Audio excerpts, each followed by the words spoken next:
Well, I think we knew God had called us. I mean, we had this external call from somebody involved in this network, but also we just had the inner witness of the Spirit. We knew God had called us to Peterborough. We didn't know a lot about the city. We knew it had a ring road, a passport office, and it was a long way from our sort of home stomping ground. So it was a challenge.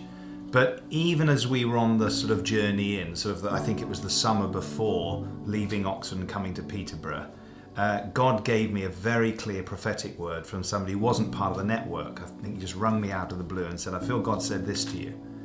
And God says, think big or you'll limit me. So, I mean, I remember when Peterborough was first kind of talked about, and my immediate reaction was, well, I'm not moving to Peterborough. But, you know, never ever say no to the Lord. He has his ways. You know, we were meeting in a 12 by 12 living room, basically.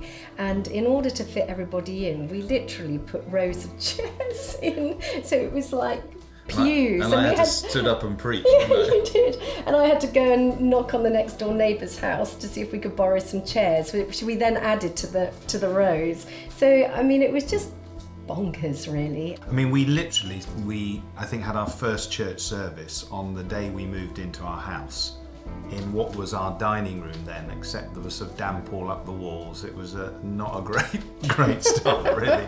So we had, what were we thinking? I know, I don't know. How did that happen? I don't know. So there was 9 of us there on that first meeting. And then, I don't know, maybe a couple of months or so, we then ended up at a community centre in Warrington called Loxley. The first time I ever came to Kingsgate was we were meeting in Loxley Community Centre, and I came up because there was no music team, there were no musicians, there were no worship team, so I came along to play the guitar. Dave was playing his tambourine, and that was the worship team, just the 2 of us. So I was asked by Simon Matthews from Plumline whether I would come up for 3 months just to try things out. And the joke is I've been here over 20 years now, and I kind of feel like I'm still here. This is home. This is absolutely where I want to be, so there's nowhere else I'd like to be. We came to Kingsgate for the very first time, and I think we walked into Loxley. There'd have been just 1 row only, really, so very few people, maybe 10 or 12, something like that. Just to add to the 1 row, I obviously had Hannah, and Dave and Karen had Emily and Annabelle. And when it came to take the kids out for the kids' work, I was thinking, kids' work? There was kids' work, there was creche. And creche consisted of myself, Karen, Emily, Annabelle and Hannah. They were just tough early years, and I was we were trying to believe God together, weren't we, to think big. And as I say, people were staying away in their thousands. Well, I think I can confidently say that those first 3 years in Peterborough were the worst of my whole entire life. I mean, it was horrible in so many ways. Financial pressure, you move to a city, you don't really know anybody. Sometimes it was lonely, our house was crumbling down around our ears. It was just, horrible on every front. But in the midst of all of that, we just knew that we were in the centre of God's will. And so that kind of always wins the day. How were we going to get the church to grow? Because we felt we'd been called, but not a lot was going on. We started with 9, we grew up to 15, and then after 18 months, we had what I often call a backdoor revival, and we went down to 6. And for me, it tested me right to the core of, did I believe God had called us? Did I believe the word think big? And were we going to keep going? For me, it was probably the first time in my life I felt that I was really failing. And, I remember on several occasions almost handing my resignation into the Lord, and he wouldn't accept it. I remember one time in particular saying to God, basically, Lord, I can't build this church. And I didn't hear an audible voice, but I sensed a smile from the Father saying, good, I'm glad we've got that one sorted. There was just a deep conviction in both of us about, our attitude towards being in Peterborough. Yeah. And really just that sense of, if you don't love this place, and by that the people in it, then you're never going to reach them. And it was just one of those moments where, just like an arrow in your heart.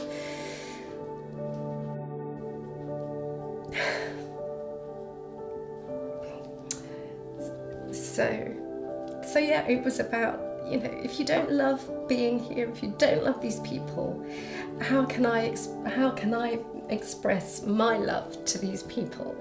And so we just had this wonderful time of repenting and praying, and it was like just something just changed in our hearts. But then suddenly you kind of look around and everything's different. You see the place in a different light.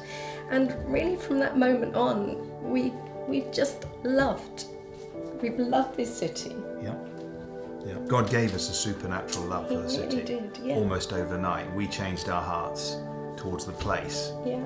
And God gave us a love both for the place and the people. Yeah. It was almost, we had to go through that in order for the Lord to do what he wanted to do in us and through us. Some of the best lessons that we learned in our whole lives were in those first 4 years, from when we moved, heard the word, and before we started seeing the breakthrough.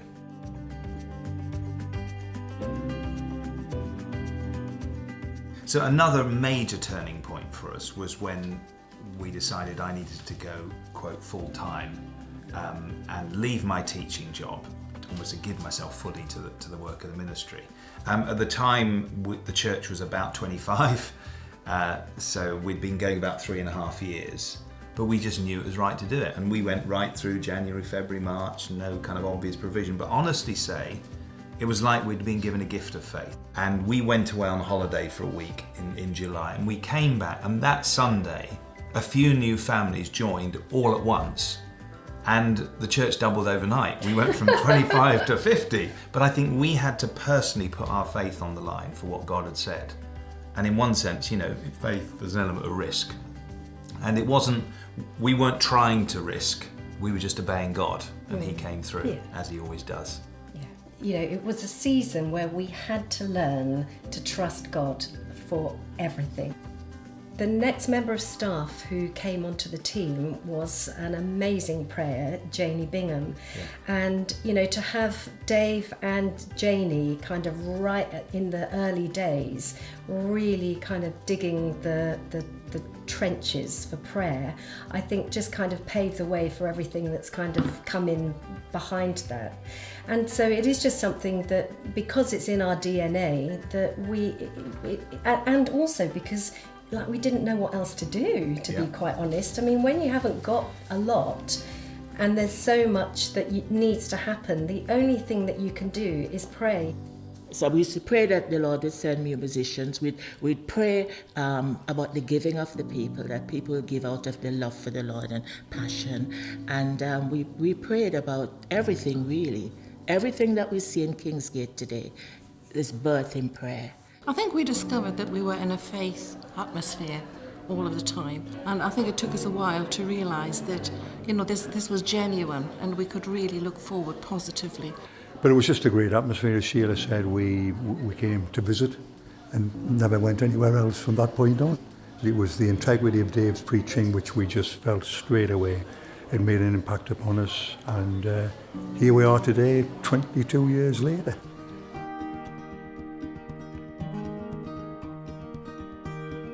Really, I would say the next 5 years were just, it was like we'd broken through, the favour started coming. I think that step of going full time almost triggered something in the spirit. So we doubled the following year to up to about 90, 100, then the following year some key people started being added in who, have stayed the whole journey with us, who've become key in areas of leadership and pastoral ministry. I just felt like I'd come home. Simon and I had had a very difficult time, and I'll never forget standing on the door for the first time talking to Dave Smith, and he looked at me and he said, "You need to come in out the cold and warm up." And I just broke down and went, yes, I need to come in and warm up, and that's what's happened. I've come in and warmed up and felt the warmth of the King. And so during that time we moved to Jack Hunt School and then to Arthur Mellows School. And all through that time, they were a complete contrast to the early years, wasn't it? It felt like, we were enjoying the favour of God.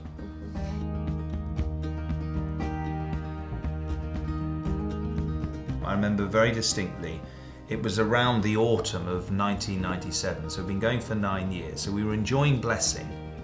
And I clearly remember the Lord speaking to me and saying, that we were at a crossroads and there was a choice.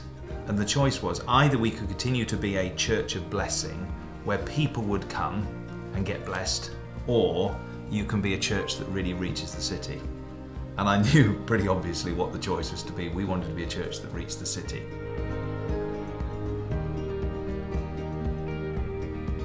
So for the first 18 years, we were a church on the move. We didn't have our own building and we were moving from venue to venue, which meant a lot of set up and set down. But we did have some amazing volunteers, absolutely stunning. And so really for many, many years, the church kind of got packed up in the back of a Volvo car and then unpacked again, you know, Sunday by Sunday. Like growing up in Kingsgate, a lot of the time was spent in the car with my dad, going to and from whatever the venue was that we'd have been meeting in, lugging gear around, carrying lots of stuff from our house, which is where it was normally stored, in the back of an old car, and then over to wherever we were that we were being, and just setting up and being a part of a lot of that for as long as I can remember really. So yeah, they're quite fond memories, I guess.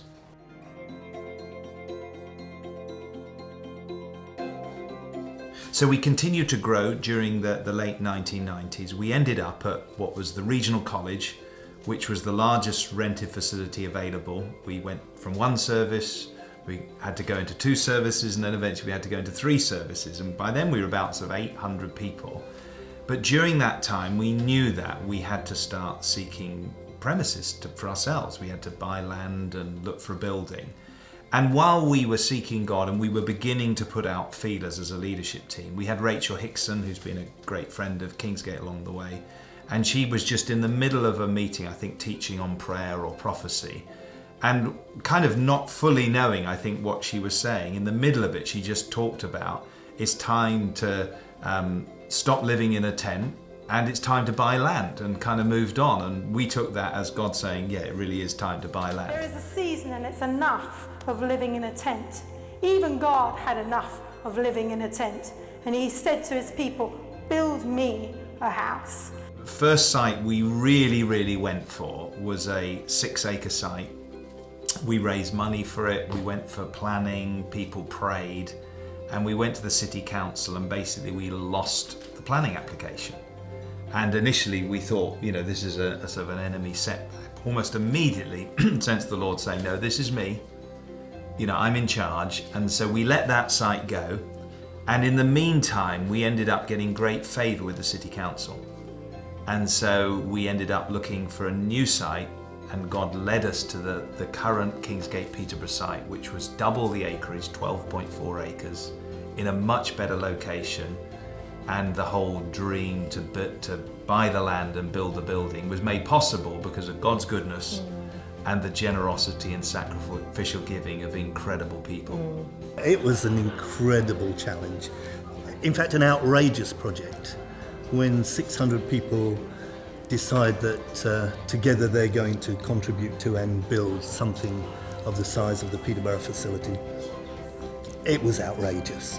At one stage, there were very clearly we didn't have enough money. We were even thinking about whether we had to meet in one of the smaller halls and not fit out the auditorium. But God was faithful through it, and also people kept giving faithfully. Right in the middle of the building project, I can remember one particular giving day where it was just so just amazing how people just were sacrificially giving to see this vision come to fulfillment.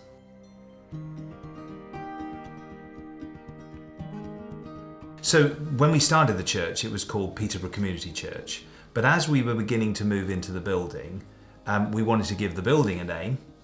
But also, we had, even in those early days, a stirring that we were going to be called to establish church centres in other cities, in other locations. And so we thought, well, Peterborough Community Church isn't going to work. So we sought God for a new name that was initially for the building, but then actually became the church name too. And of course we came up with Kingsgate, the gate of the King, and Kingsgate Community Church. And this is who we still are today.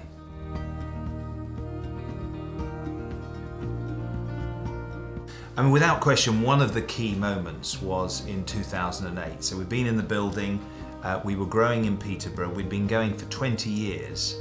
And I remember going on my first ever summer study break, and on that first day, I felt the Lord very clearly speaking that while we'd been faithful to the call to think big for one city, Peterborough, now was a time to almost like take the blinkers off, God-given blinkers, and think broader and wider. And very strongly sense the Lord saying, now's the time to think big for other cities and for the nation and even beyond. And it was so clear and obvious that the next city we were to think about and to go into was Cambridge.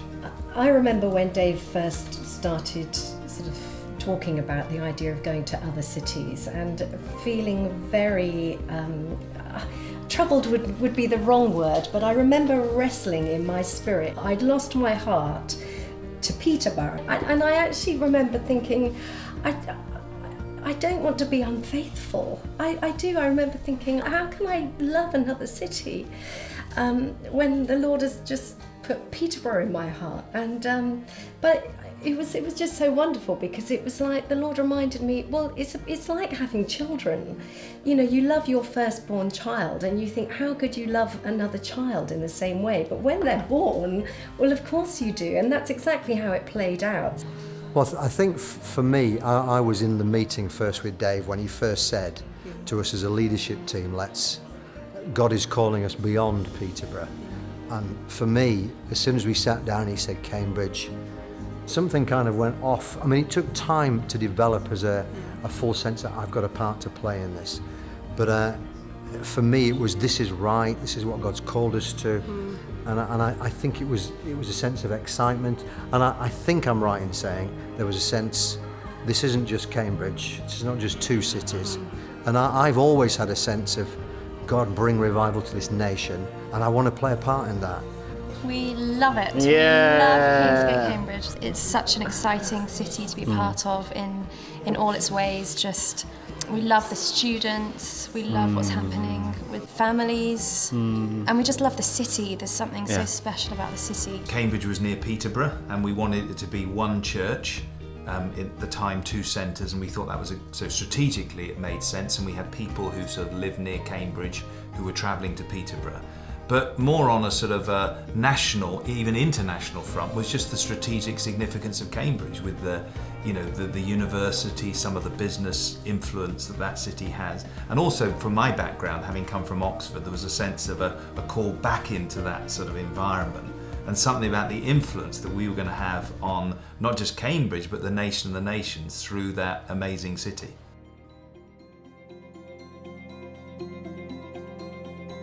So having established Cambridge, started to see that off to a great, strong, healthy start, we then started seeking God for what's next, and really sensed that it was time for a new 5-year vision. We had a picture of a mountain, and I remember a word being given that we were at base camp, a sense that we climbed a long way up, but we were at base camp, we were pausing, ready to go the next stage of the journey. It was like those next 5 years was going to be continuing on the journey that God had given us. For many, many years, we'd had ministries that served the poor. We had our care zone in Peterborough. But at that juncture, we felt not only to take that up to a next level, but to make serving people in need a whole fresh emphasis. So one of the things that came out of that, we felt a calling to set up a food bank.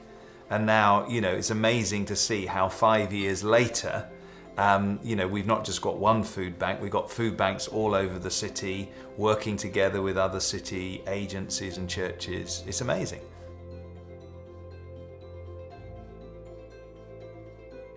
So one of the key parts of the 5-year vision was we sensed that we were going to establish a new centre in at least one more key UK city, and we really felt that was to be Leicester. Great city, hugely unchurched with such potential. And so we started in 2014, great core group of people who've really given themselves to the Lord and to the establishing of that church. Great to see people coming in, getting saved, particularly to see a lot of students and young adults gather, form community. It's been amazing, hasn't it? Yeah.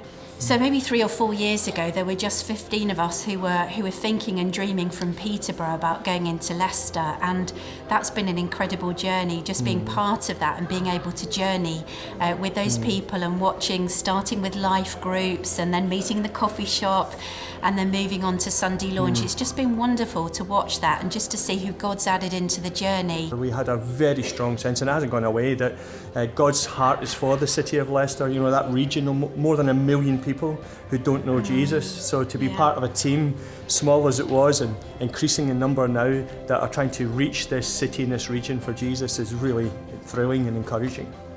Well, obviously I have a heart for Leicester because it's my home city. I've got a heart to see many people turn to God, tens of thousands of people in that city. You know, because we're part of this family who are audacious in chasing after all that God has for us and not limiting Him in any sense and thinking big. I think because of that, we will see amazing things beyond what we could ask, think or imagine, and that really does excite me for the future.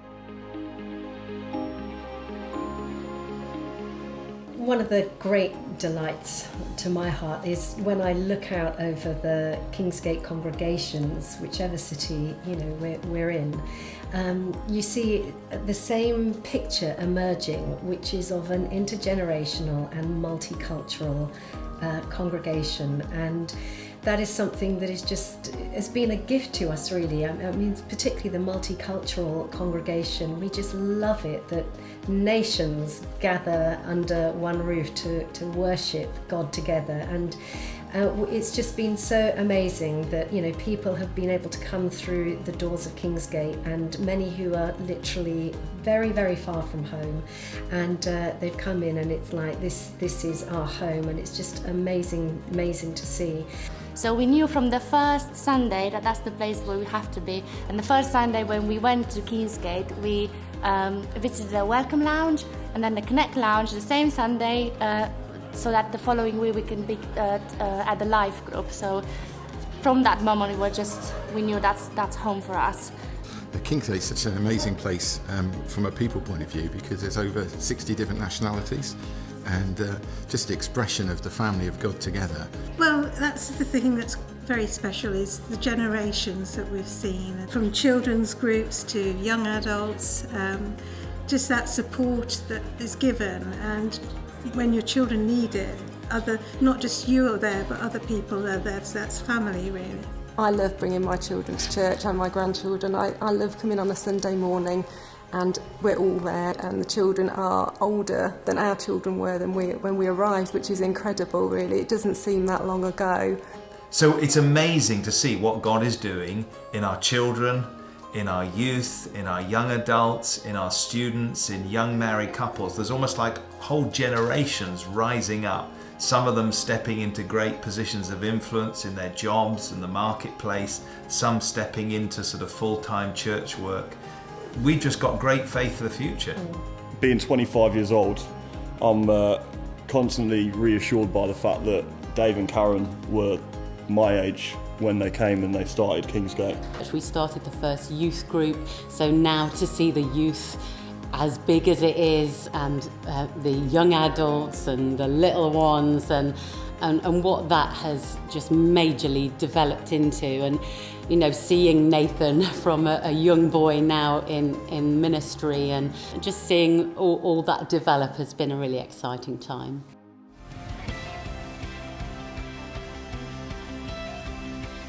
I think it was 2015, we had a real strong sense that although God was blessing us in Peterborough, Cambridge, we were just starting in Leicester, we had a real burden from the Lord that we were to play our part together with other many great churches and ministries to actually help see the UK come back to Him. And if we're going to have an impact on the nation, then London is hugely influential, as we all know. And so we felt God saying, time to come into London, which was super exciting, capital city, 8 to 10 million people, influence not just in the nation, but overseas. So it's just been such a joy to go into London, building with a great group of people. We're so excited about what God's going to do in the future. I think my heart for Kingsgate London is that we'd see continuous transformation. We'd see salvation and healing and restoration, and on the family level as well. So that's my heart, that there would be a place of transformation for the nation, but also for individuals.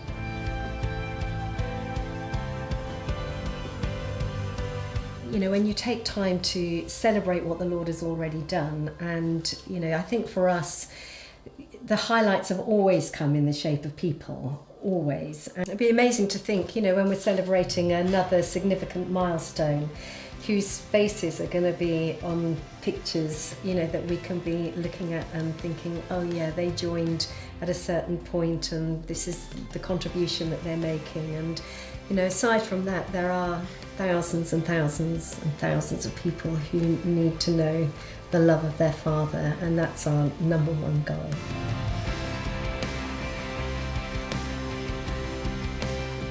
In one way, we feel the Lord saying, this is just the beginning. In spite of the fact that we've been going all these years, we sense we're at another key turning point, another really defining moment, because God's call is way beyond where we are right now. You know, right back to 20 years ago when the Lord talked about, are you going to be a church of blessing, or are you going to reach, at the time it was one city. Now we've got a number of cities we're in, and we've got other cities and even other nations the Lord's calling us to. And that means for us it's encouraging. We've got many great years ahead, and believe many of us have in the church family right now. But for this to just be the beginning of the journey, it must mean there's a promise over us that what God has done here is going to the next generation and the next generation. So we're super excited about now and what's going to happen in the next few years, but also what's going to happen in generations to come.